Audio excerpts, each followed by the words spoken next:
something I really believe in is play in traffic. So never tell your kids this. But in your business career, play in traffic, right? We are taught in business school too often, right, that X plus Y equals Z, right? And if it's not clear and you don't have a single purpose and a single mission or one application, one use case, you can't build a company. And I think it's fundamentally wrong, 20 plus years later, right? Is you need to play in traffic. Engage in areas you wouldn't. Why am I here today? I'm playing in traffic, right? I don't know why this is beneficial necessarily to contextere or the greater good or even you. But I feel like I'm playing in traffic, and I bet you we'll both get something out of it. And I've done that in a lot of ways. And so that's, ended up a little of why I'm here.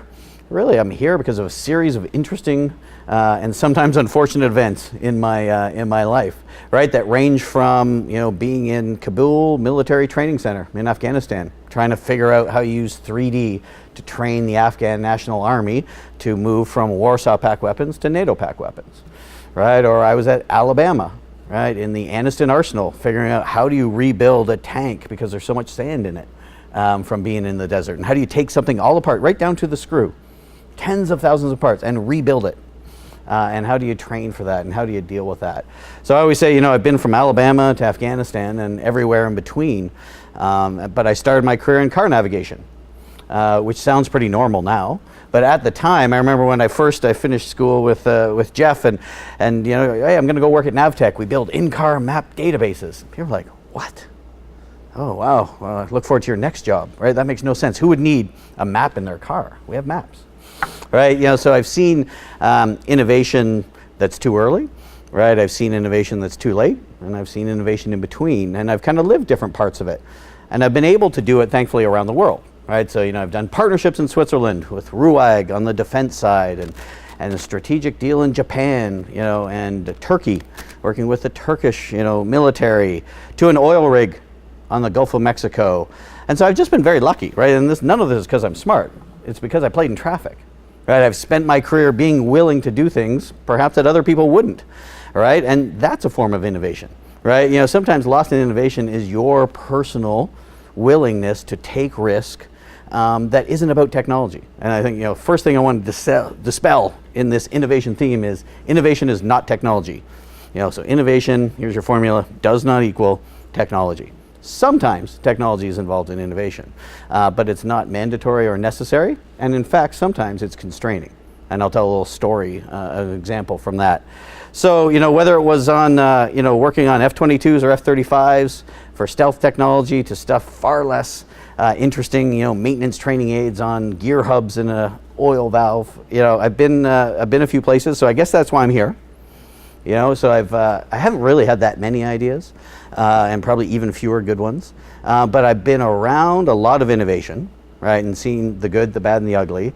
And I've surrounded myself with smart people, like many in this room and those who join me at contextere.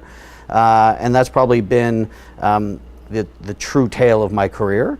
So when we talk about ideas, innovations, and market, I know people who have had good ideas. I've seen a lot of innovation. And personally, and probably my core competency, is I spent a lot of time in the market, right? And I still, to this day, right? My favorite current story was being at the top of a skyscraper with field maintenance techs repairing air conditioning units and seeing how to innovate in the maintenance of those units, because you can't take them out, right? They're at the top of a skyscraper. You'd have to take the roof off the building. Right, so what do you do about that? So innovation also isn't bright, shiny, and new. Actually, many of the most needed innovations have nothing to do with anything new, and much more about existing and making existing last into the future. So there's a lot of innovations become, I'd say, almost a four-letter word to me in some ways. It's become a part of government's everyday lexicon. All right, innovation this, innovation that, right? And what does it really mean? So is anyone in here, we'll get interactive briefly, right? What's a definition that you think innovation is? Anyone want to throw one out there? Nothing, come on. To do something that wasn't done before. I like that one. And so we'll talk about that a bit more, right? Is it, and doing something that was not there before doesn't always mean that something isn't being done today, right? So there's a replacement. And so we'll talk a bit about that. So that's why I'm here. I appreciate the time. We'll talk a little bit, I said, about these different concepts. I'm an interactive presenter, so a couple of things you'll learn. One, I talk too fast, so apologies to those on video. I'll try to slow myself down. I only had one coffee, so we're doing okay. The other is, I like questions, so you don't have to hold your questions to the end. I find context matters. So if you want to ask a question in the context of whatever rant I am currently going on, feel free to just raise your hand and interrupt me. So I have no flow. I'm making this up as I go. I just have knowledge that I try to share, most of it acquired from other people.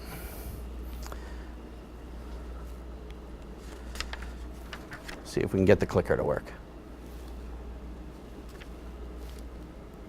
There we go.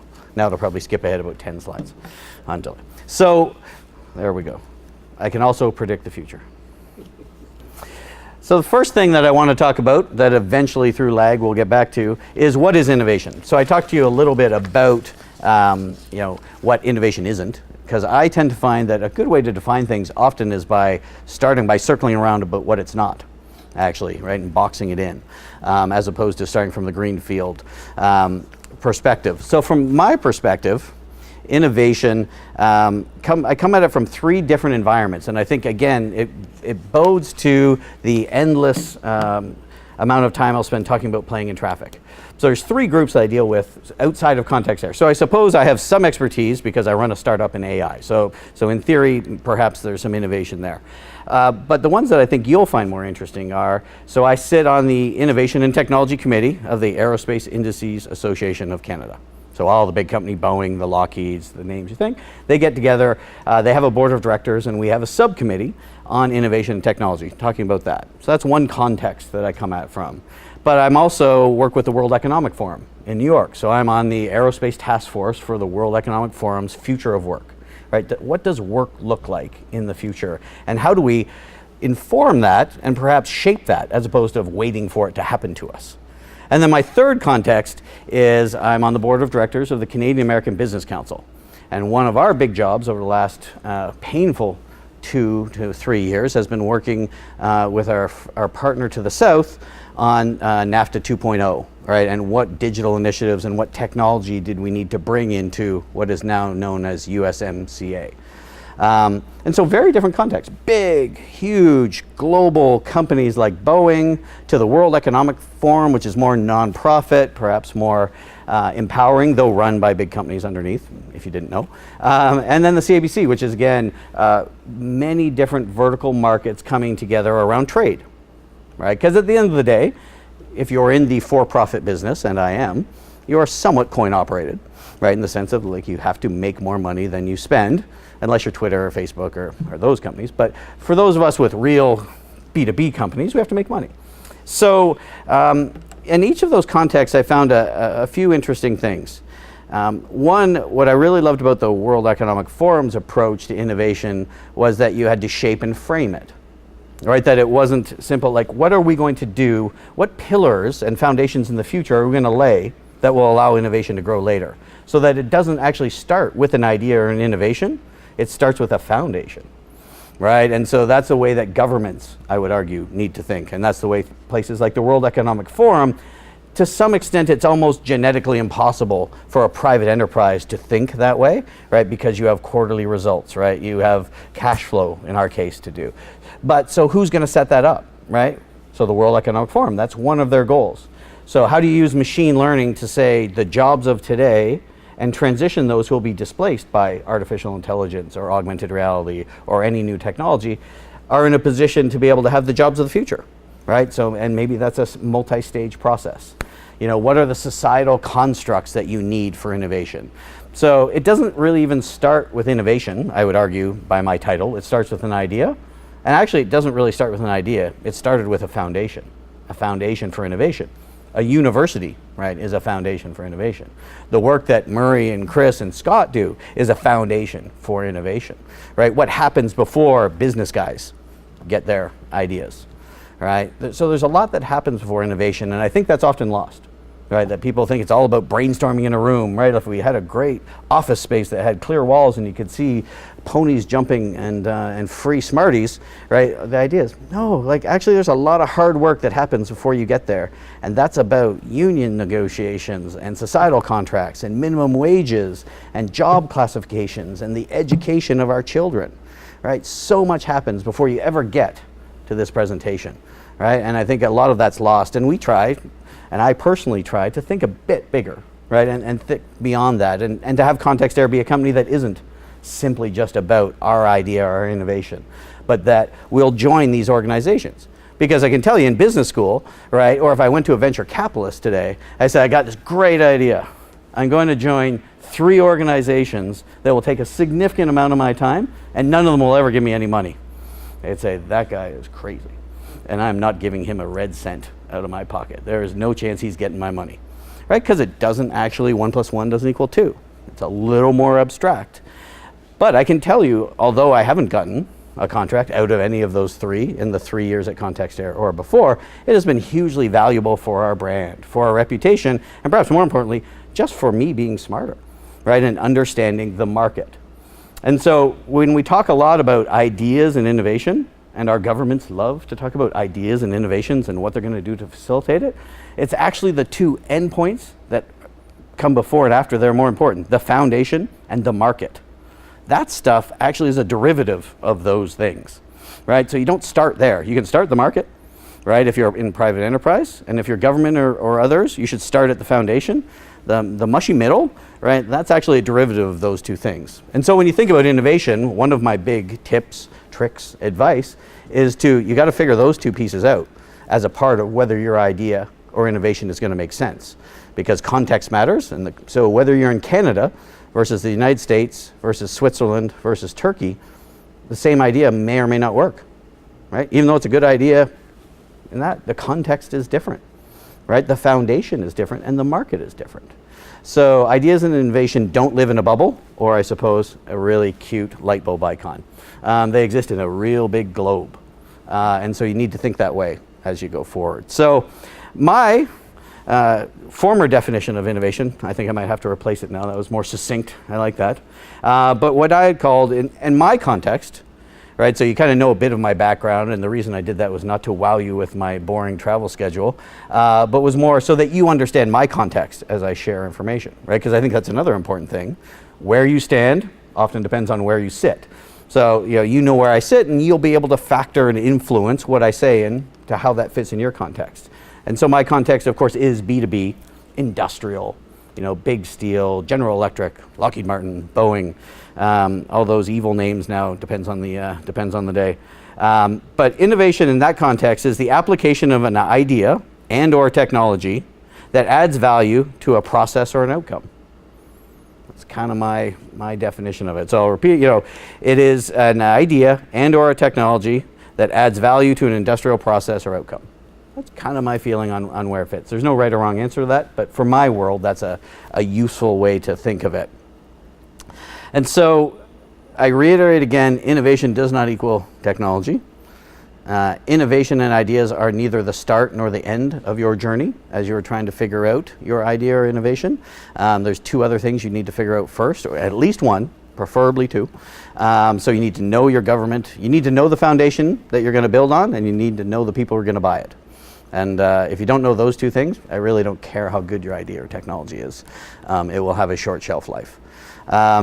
So my favorite quote to leave the innovation thing comes from Theodore Levitt. And so he was a Harvard Business School professor.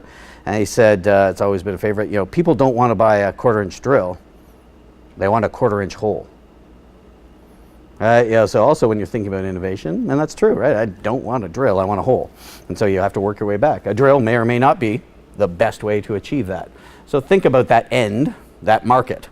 As it turns out, a drill was a useful way to get that hole, but not always, right? Now we have all kinds of products that allow you to hang things without holes, solving the same business problem, right? Another innovation against that same piece. And the old Henry Ford one, if I asked people what they wanted before I built Ford, they would have said faster horses. So we have to be careful, and you have to think in this process. And so that gets a bit to one of my favorite topics, which is words matter, right? And so underneath that is a bit of the framework to everything we do is communication, and that includes an innovation. So in a personal context, you say to people, it doesn't really matter how smart you are, right? If you can't communicate that to someone, you won't get a job, right? You need to be able to communicate it. That's why resumes matter, right? So how do you frame and communicate your capabilities? Not different in a business. How do you frame and communicate your value proposition, right? Why should someone use contextere, right? So I don't go in there and just tell them, but we have machine learning algorithms and super smart people, and they don't care, right? They need their context, right? They need to reduce customer service calls. They need to solve the CEO's problem of the day, right? He read Fortune and AR is cool, and now somebody's got to do something about it. Every company's different, every response is different. So words matter. I'll give you one of my favorite examples is, because I play in traffic, I spend a bit of time with governments, trying to share the startup mentality, right? Like what incents you and how do you work with it? Because I think we have an obligation, don't just complain, right? You have an obligation to help them understand what we do, we as innovators. And so they called me one day and they're like, oh, you must be so excited. And this was before, in and around the last election. And so just after the Liberals had won. I was like, I guess, sure, why? Why am I excited? And I said, well, the small business tax rate, right, is going to get knocked down from, I can't remember what it was because I don't care, from 11 to 8%. And I said, being a fairly transparent guy, I don't care. And they're like, what?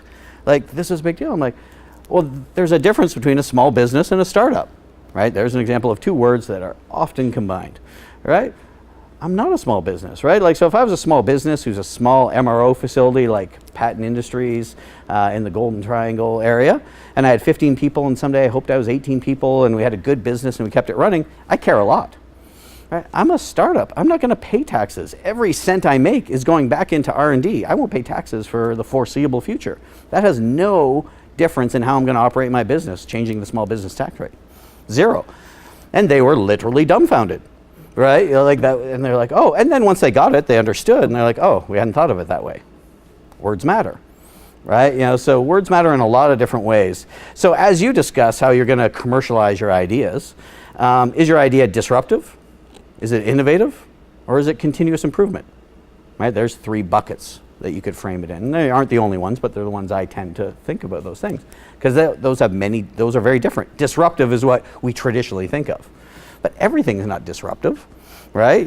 So Uber certainly was disruptive, so we all like to find those examples. But most of the innovations, most of the billion-dollar companies and hundreds of millions that come out of Silicon Valley, New York, Austin, are not actually disruptive, right? They're an improvement on an existing technology that you use today, right? Or they fall more into the second category of just being innovative, right? A slightly different way to do the same thing. Right, I do an AI startup that uses AR, right, and uses machine learning to make smarter knowledge available to field workers. It's not disruptive. They already share information today in a variety of different ways, but it's innovative because they share it today often with paper and other ways, right? So words matter, and when you communicate that to a customer, it matters. So I would leave you with that. So I think it's important as you build and sell your product, it really depends on that concept. And they really the business needs to understand the problem that you're solving, right? What's the problem you're going to solve? And I'll finish with that. That's one of my favorite rants. But the problem you're solving is important, how it would be implemented, and what's the value proposition.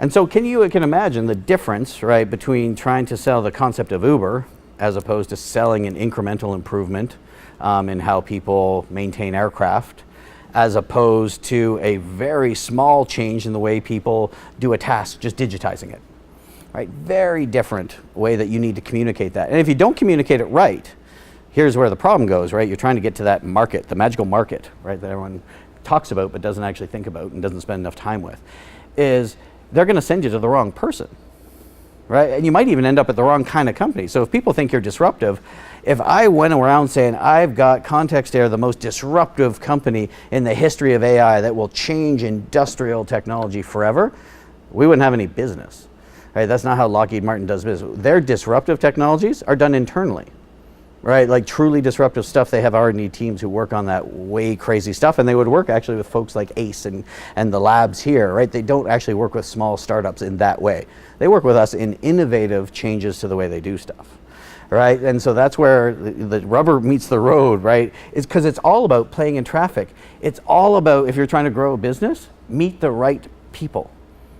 Because no company or robot has ever signed a check that's went into the bank account of a company that I've run, right?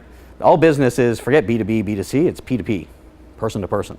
There are people, and it's all about working your way through to get to that right person who has the problem, understands the language you use, and is willing to trust you, and trust equals check. Right? It's actually not that hard.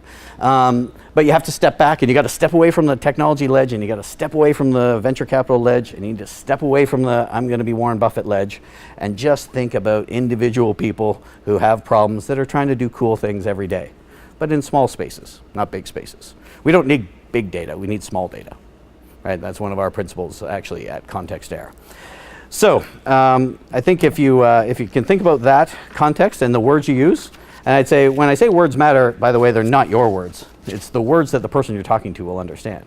So often you have to translate your words into words that you know they would understand in the way that you meant, right? Which is this whole idea. English is a tough language, right? You know, I have a 6-year-old, and we're constantly debating me on the different words that we use. So I took him skiing for the first time, right? So we went, and it's terrifying, right? Like, it's terrifying. He's out of control and he falls, and it's a complete yard sale. You know, poles and skis, just everything everywhere. And it gets up, and so we were talking about it yesterday because he recovered well. And he's like, oh my God, my shoulder still hurts from yesterday. And I was like, I know, that was a good fall. I was like, why would you call that good? He's like, that wasn't good, that was bad. Right? But good means, right, the context matters. The English language is very complex, right? And that's why words really particularly matter, and how you do it is different interpretations, right? So we had a whole discussion about how good could have meant bad. He's like, I understood you. He's like, but that doesn't make sense to me. And I was like, it was insightful to me as I thought about it. All right, moving on. Check the time. Not too bad. So words matter. Clickers are slow.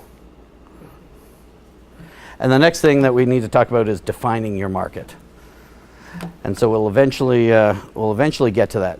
So another common kind of symptom is, so what's a market? So anyway, just throw it there. Name to me a market. Thank you. We have some manual human intervention there. Love it. So what's a market? Name a market. Chris? Food. Market. Okay. Any other ideas on what's a market? Age groups? Yeah. Demographics. It's actually kind of hard, right? We don't think of it. It's a words matter. So there's another word like innovation that gets thrown around there that can mean a ton of things. Like, how do we live in a capitalist society, and right, a room full of smart people, and we're all kind of like, I don't know, what's a market, right? And that's because it's a bit more complex. It's too broad a word. So do you mean by industry? So food, agriculture, kind of SIC codes, as we used to call them in the old day. SIC codes, or now they're NAICS codes, right? So codes, verticals, right? Or is a market by technology, the AI market? Like, am I in the AI market, or am I in the aerospace and defense market? Right? Lockheed Martin's my main customer. AI is my main tool. Or is it actually by application? Right? I'm in the maintenance business. Am I in the maintenance market? So it could be in the maintenance market, could be in the aerospace and defense market, could be in the AI market, maybe by the user. Technician market, the connected technician. Right? Smart city. Right? You know, you ask 10 people and they'll give you 8 different answers at least on what market we're in. If I explain the contextere business as I have to many people, their responses, having consumed it properly to what market I am, are very different. So my takeaway is that don't turn that into a research exercise where you go spend a bunch of time doing market segmentation. I think more important is you define your market. Right? So don't go looking, right, for reports and things that are going to tell you the markets and then you're going to pick one. Define it. It's actually a bit of a recipe, right, where you put all those things together. Those weren't mutually exclusive choices. I'm actually in the maintenance market for aerospace and defense and big steel industries, particularly around AI, but ML and AR. It's actually a whole jumble of stuff. It's one of our biggest challenges is communicating that effectively. But we take that on. That's our job, not Gartner's job, not Lockheed's job. It's my job to figure out what market we're in. So as you think about your idea and innovation, after you figured out, you know, the foundation that you're going to work on, right, define your market, right? Don't pick your market. So that would be an important thing. And you can spend a lot of time on that. So the red, yellow flag that I'll wave is perfection is the enemy of good enough, right? Like, you just need to have a general concept, then go talk to the market. Right, I think it was what Jean Le Carre said, you know, a desk is a dangerous place from which to see the world. Right, so get on planes, get in cars, talk to people who don't work for you or with you, Go talk to the people that may or may not buy your software or who would be knowledgeable about it. Because you can spend a lot of time on this one. It becomes a bit of an academic process. No offense to academic processes, but in this context, you got to time constrain it. Because you can have a bunch of people feeling really good about the work they're doing. And as you can see, I like quotes, right? So another one is, never confuse activity for achievement. Those are very different things, particularly in the business world.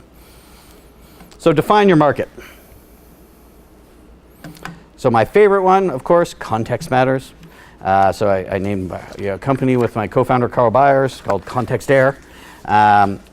So anyone know what actually that word comes from? So it's a Latin word, right? And it's a source word, not shockingly, of context.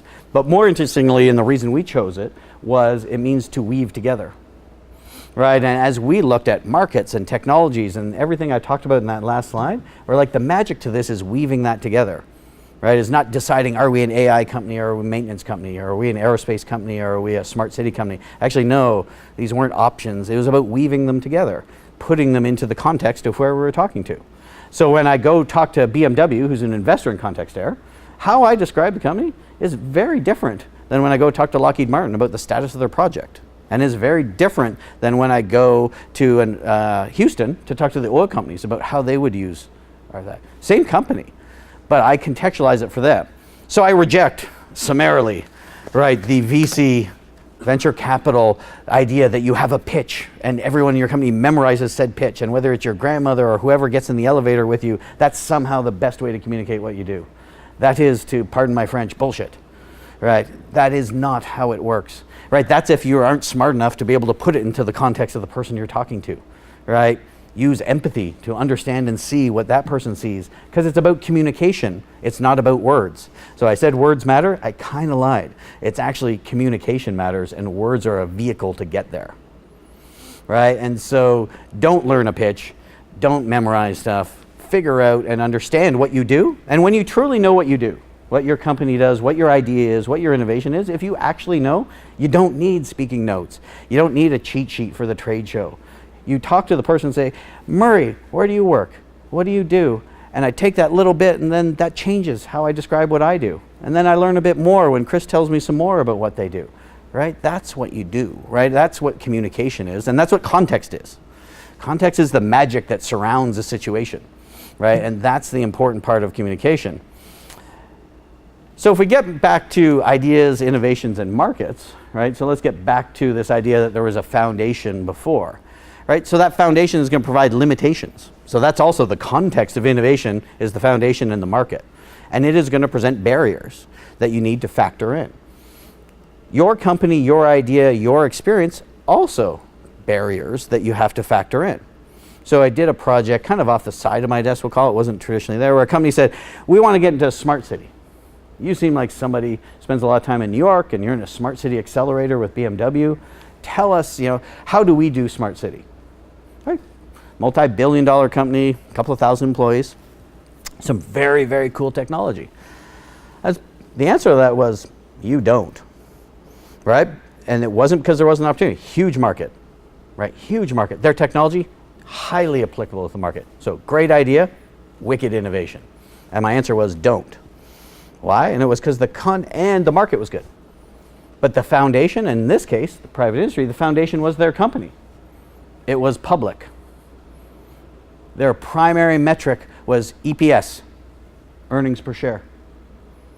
And this was beyond secondary. This would be like as tertiary a market as you could have. And given those three factors, they weren't able, in my view, would not be able to pursue that market in a way that would lead to success. So it was a great idea, great innovation, shouldn't do it. Right? And if you want to do it, what you should do is spin that part of the business out, right? Because it would take a startup mentality and flexibility and agility to execute. So context matters. That was the context of your own company, of your experience. When you're a startup and you're a person, your context matters. So, contextere. Why in aerospace and defense? So, I can guarantee, not the biggest market for what we do, right? Not the easiest market to work with, as I'd have gray hair if I had hair. Highly regulated, massive behemoth companies that have huge long sales cycles. But in the context of Gabe Batstone and Carl Byers, who spent 20 years working with those companies and who can skip many of those phases, it was the best place to start. That was our context. Right? If you're truly starting it, if some two other gents or females came up with that idea, they would start somewhere else. And that would also be the right decision. So coming back to a little, there's no right decision, right, or perfect one. The context of you, your company, your country matters. Smart city was another one. Why?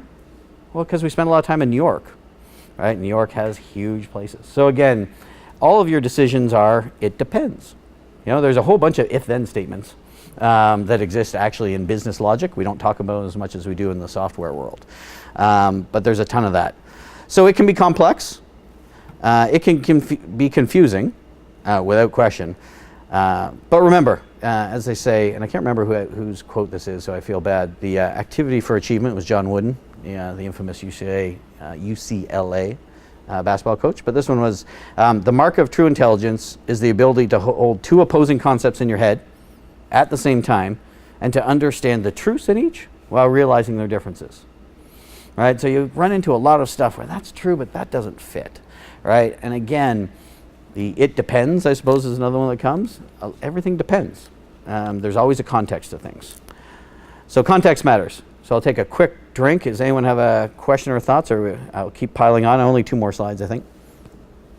Where does invention figure in all this? So invention probably could be replaced for ideas from my perspective. It's kind of a disruptive idea. Right, because if you're inventing something truly different and new, I would probably put it into that first phase of ideas.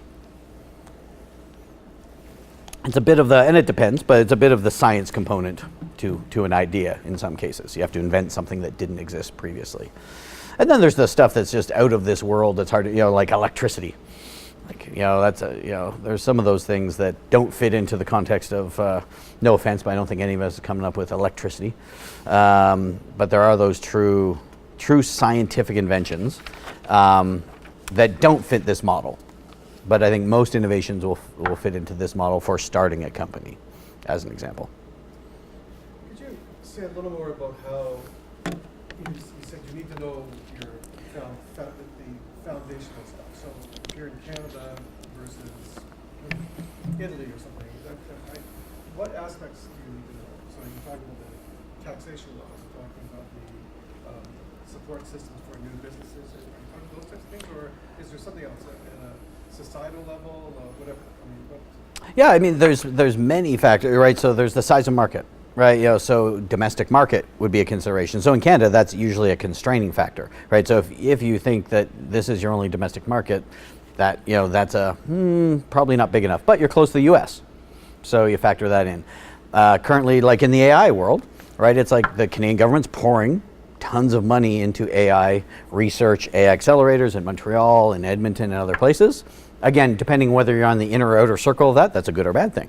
Maybe if you're on the outer circle, that's like, okay, well, even though Canada's pouring money into AI, not to me or to my part of AI, and that's a negative. Or you're Element AI, and you're like, because the Canadian government is pouring tons of money in, I can go raise $120 million VC fund because that's going to help that.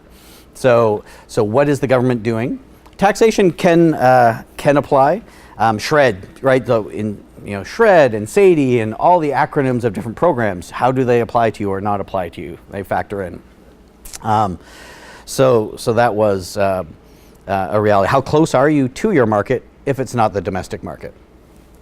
So in Canada, Ottawa isn't necessarily where. So if it was 2 people, blank sheet of paper, where are you going to start the company?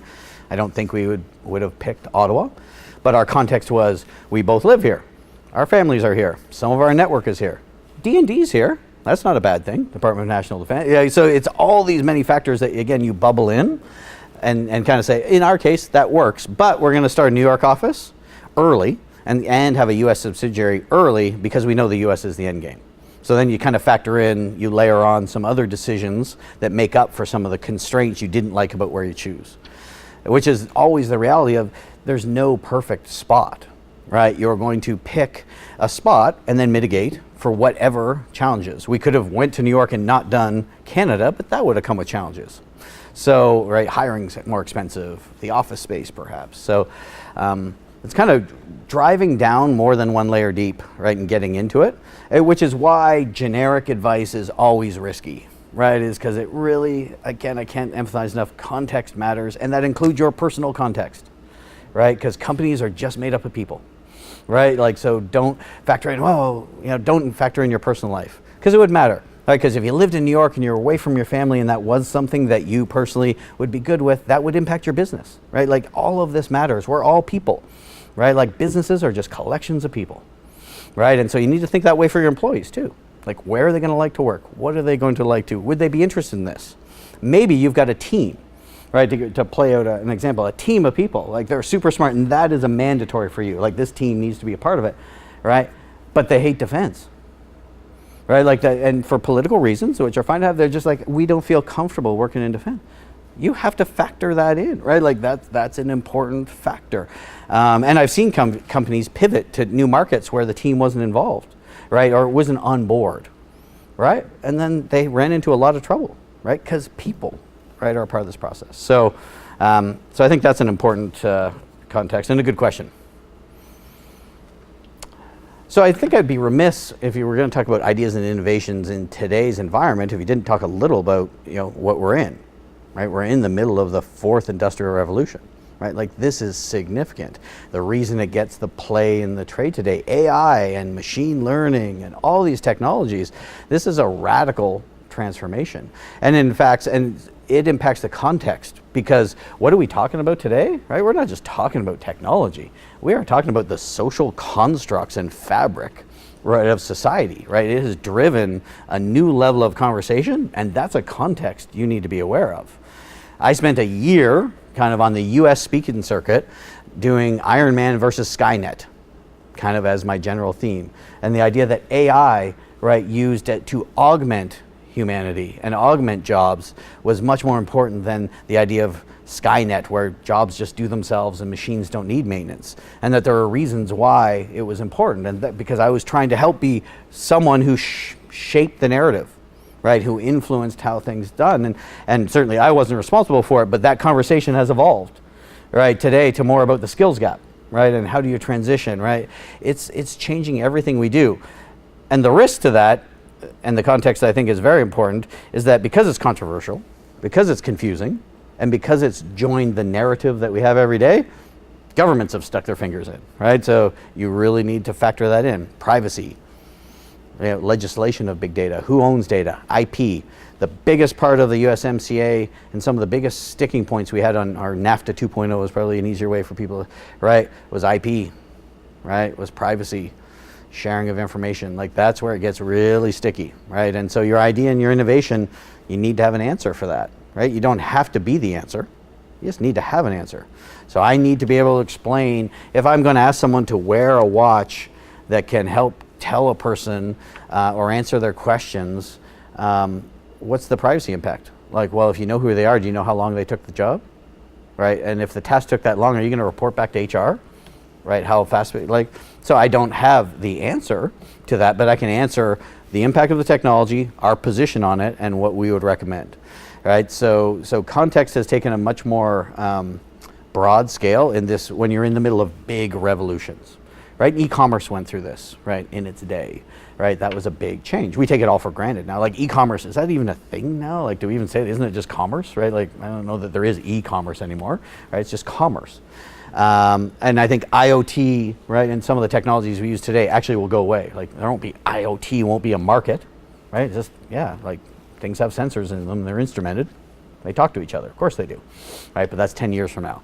Now we're in the ugly middle as it evolves to something we forget about, which is, how does that happen? Regulation, standards, and adoption. Yeah, right, so when you get those three nailed, the whole, everything, it goes away, ironically. Right? Because it just becomes a thing we do, right? E-commerce isn't a market, e-commerce is a thing we do. IoT, a lot of the fourth industrial revolution will get there, but until we figure out the regulation, the standards, and ultimately the adoption, it will be a thing that you need to talk about and take part in. So IoT is not a market that we engage in, that I want to sell to when we define our market, but it is one that we're active in terms of trying to play a role in understanding the standards and regulation and how that's going to impact us, and are there ways that we can shape it. So I'd say there's almost no business idea that you would have right now, certainly in the B2B, but probably B2C, right? Facebook faces this every day where you don't have to factor in this fourth industrial revolution and AI and privacy and data. It needs to be a part of your plan, without question.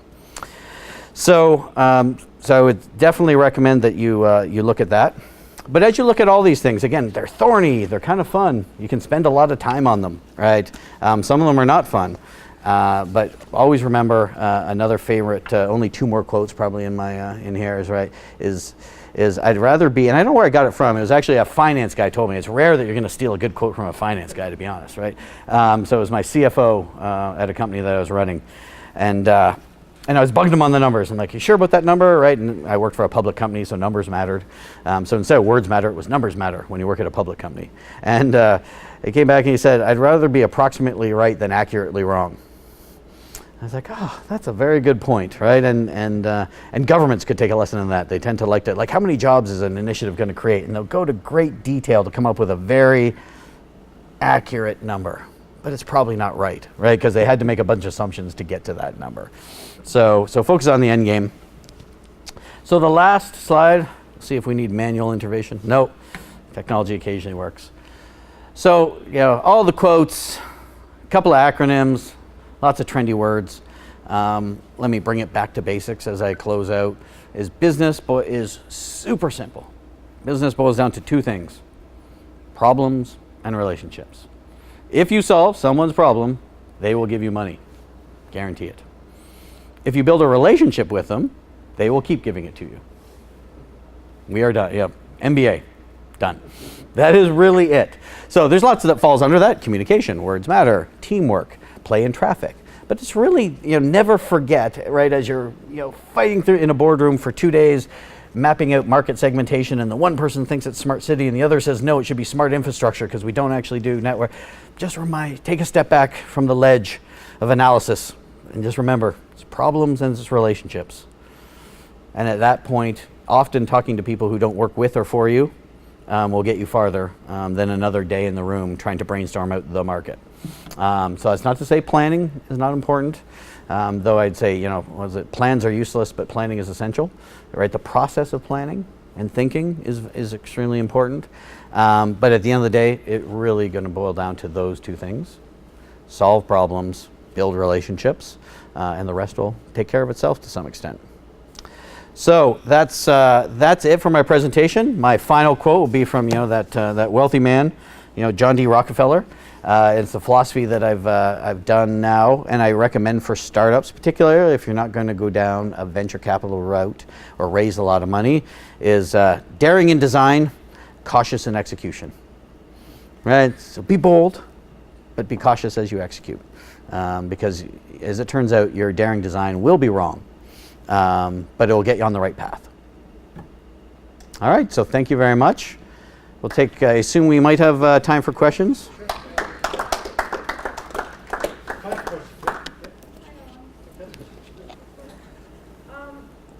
I sense there's a bit of tension between lane and traffic versus all the pragmatic context. Yep.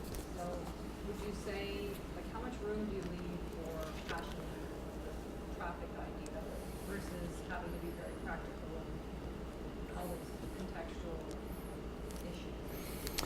issues? So it's a great question, and it's really about time management to some extent. Like, how much time can you play in traffic when you've got these pragmatic things you got to do? You got to sell stuff. You got to pay the bills, right? And I think about it a lot, right? And as you get higher up the hierarchy, as you grow to be, it's easy when you're 8 people. We all do everything, right? But when you're 50 people, when you're 100 people, I used to think about it a lot as a CEO of a bigger company. And I was like, how much of my time, how do I break this time up, right? To do the World Economic Forum, which is super cool, and I feel like I'm helping, change the world, and I'm surrounded by people who are 100 times smarter than me, which is my favorite place to be, right? Because I'm learning constantly. But I'm not selling, right? And I, as I say often, I said earlier today, when you talk to when you lead a business, right? I don't pay employee salaries. I've never paid an employee in my life, right? Our customers have. Investors have, but I've never paid an employee, right? So if I'm talking to the World Economic Forum, I'm not actually working on getting that money to actually pay those employees. And so I tend to like simplistic things. I tended to break it up by day. There's 5 days in a week, right? And so I go, okay, like I'm gonna play in traffic 1 day a week, right? Like I got a day's worth of time. It doesn't work out that way, right? And I'm gonna spend one time on internal stuff. Like so, and that's everything from HR to taking someone who's maybe having a challenging week out to lunch, to filling out expense reports and other stuff that make you want to stab your eyes out. And I said, and the other 3 days need to be on doing things that directly tie to bring the business in. So that was kind of the model that I used, is I just looked at a week and said, that's notionally how I want it to break down. And again, context matters. So your dev team can't be playing in traffic all the time. They need to develop, but don't leave them out. Right, their playing in traffic is going to a AI conference in New York, right, or going to business training in Chicago. Like they need to play in traffic too. It's just their version of traffic, right, is different than the CEO's, is different than the HR person. But I think that notional construct of there's 5 days in a week, put time into buckets and execute against that, and accept that sometimes that's not true, right? So if cash flow gets low, I might go through a phase where I don't get to play in traffic. Right, for a few months. I just skipped a board meeting a week ago because we were in the middle of important bid. So again, you make exceptions, but I think that construct, 5 days in a week, kind of 1 on playing in traffic, 1 on the shit you hate about your job, and 3 on paying the bills, has worked for me. Any other questions? I think that, The first door that you stepped into, what was the? where you first put your foot into the first door, what was your first assignment, so to speak? Like my first job? Yes, Yeah. How did you handle that? I mean, so I started more on the technical side. So is for those of you of my vintage, Fortran, right, was my choice, my drink of choice in the day, and plugging stuff in. So I started on the technical side. So, but I was always interested, and I guess I've always had a natural curiosity about the market, right, and like the problems, like what's the problem we're solving. So I ended up being like a customer support technical engineer, and that's how I transitioned into business. Is like I wanted to be with the customers, and did some QA, and so I always had that. That was my transition point. I went from the technical to the business, and then you got into business, and I got into the marketing side, and I was like, oh, this is fascinating. How do you segment markets? Right? You're like, oh, that's interesting. And then I was like, and I guess I suppose I'm a curious guy, so I'm like, but we don't pay the bills, right? Like I spend a lot of time meeting with other people who work at Navtech. I was like, but Mercedes pays. I need to see more of them. So then I got into the sales side, right? And so I got in sales. I'm like, oh, this is cool, right? Like this is where the rubber hits the road. But then you start to see, oh, but if we don't have a good strategy, this is way harder. So then I'm like, oh, management would be interesting because you get to oversee all. So I kind of evolved, and a bit of, I suppose, my career has been playing in traffic. Is, one of this. There's a better salesperson at every company in the world than me. There's a better marketing person. There's a better ops person. There's better everything than anything I do. Many, frankly. But what's interesting, about what my career led me to is I know a little about all of those departments, right? I understand how engineering works. I understand how marketing works. I understand sales, and that doesn't make me smart. Right, what that makes me is empathetic, right? Because I actually understand the challenges they face. So when the marketing people say, quit diminishing us by saying we just sit in a boardroom, like we really do care and we do understand some problems because we go to trade shows. Or when the salesperson says, for the love of God, no one knows what it's like to get on a plane and have people mostly tell you no. I understand those feelings, and I'm able to use that to actually help teams communicate better. So in the end, that's my core competency. So in many places, universities and colleges, there are programs to train and develop entrepreneurs and for people to go out and do startups. But based on your story and your trajectory, I would think that going out of school from an entrepreneur's type of program and becoming an entrepreneur and a startup is not probably the most successful way to go. And one needs to build up knowledge, experience, relationships, understanding of various aspects of whatever domain it is that you're in. So rather than bypassing all that and jumping to the, I'm going to create a company and I'm going to be an entrepreneur, we need to gain experience and whatever. Would you agree, or do you think that there's room for both? I wholeheartedly agree, right? So there's a couple of bees in my bonnet around innovation in different places today. One of them is pitches and pitch competitions and all that stuff, right? And the other is this idea of everybody turn into an entrepreneur right off the bat, right? Because knowledge without context can be very dangerous, right? It can be negative learning, right? I wouldn't have been able to know the things I know if I didn't work at Navtech, right? If I didn't work at CAE, if I didn't work at Engrate, like I acquired knowledge, right? And and saw good things and bad things that I'm able to contextualize as an entrepreneur that you wouldn't get. And it's one of those heresies, like, so big companies get a bad rap, right? That's one of my young people always find it funny. You never really worked for a big company. The biggest company I ever worked for was CAE, who in the global context, frankly, isn't that big. And I've mostly worked for very small companies, startups, not small businesses. And they're like, why do you say that? I was like, because tons of innovation happens there. Like, they are the customer, they have the problems, they have money and R&D. And if you can get inside there, so I very much advocate, put people into the old school model of like, go get them to work at Lockheed Martin, right, for a while. Go get them to work at Boeing, even some small, get them to come work at contextere, but put them into a business context where the knowledge that they'll get, right, has I think a broader understanding than, hey, just go start this business on your own, because then you get into pitches. That's why you have to do pitches, right? So if you tell someone to start a business and they have no experience, right, and very little context, all you can get them to do is memorize, elevator pitches and come up with standard decks, and then go try to sell VCs on funding them. Because why do you go to VCs? Because you don't know customers, right? Why didn't I go to VCs? Because I was lucky enough, I don't need other people's money, right, to go talk to the customer, to convince the customer to talk to me. I know the customer, so I'll just go talk to them, right? That whole venture capital market is really built on the foundation in the B2B world, right, that you've got an idea, but you aren't actually able to execute on it because you don't have experience and or relationships, right? So let's get the kids the experience and relationships, right? Because if they go, by the way, you go intern, right, at Lockheed Martin Canada, I bet you meet Charlie Bouchard. Right? And I bet you if you meet Charlie Bouchard, you'll love him and he'll remember you, right? If you're smart.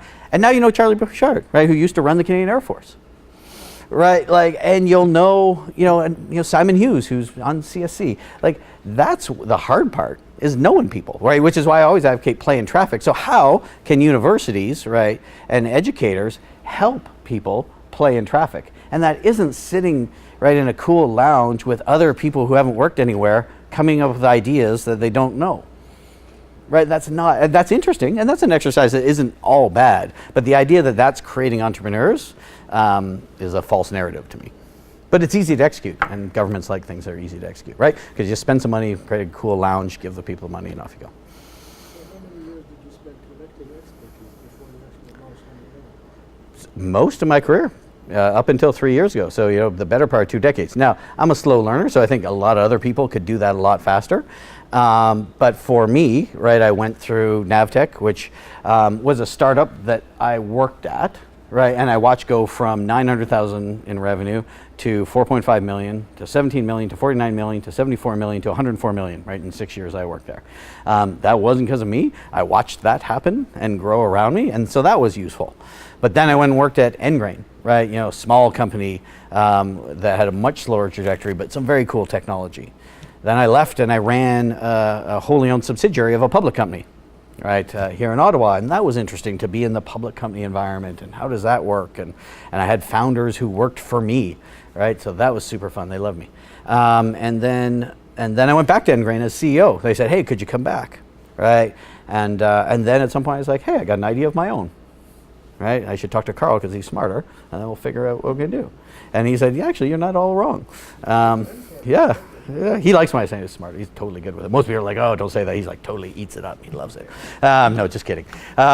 So most of my career, I think, practically speaking, I never saw myself as an entrepreneur. In fact, I would regularly be quoted as like, I will never start an idea, like start a company. Because if you give me a blank sheet of paper, right, I'm going to give you back a blank sheet of paper, right? Like what I'm good at is if you give me a business plan or something messy, I can frame it, right? And I can put a frame around it and I can go to execute on it. As it turns out, that wasn't necessarily true. I could, come up with those things, but my personality, it took me 20 years to figure that out.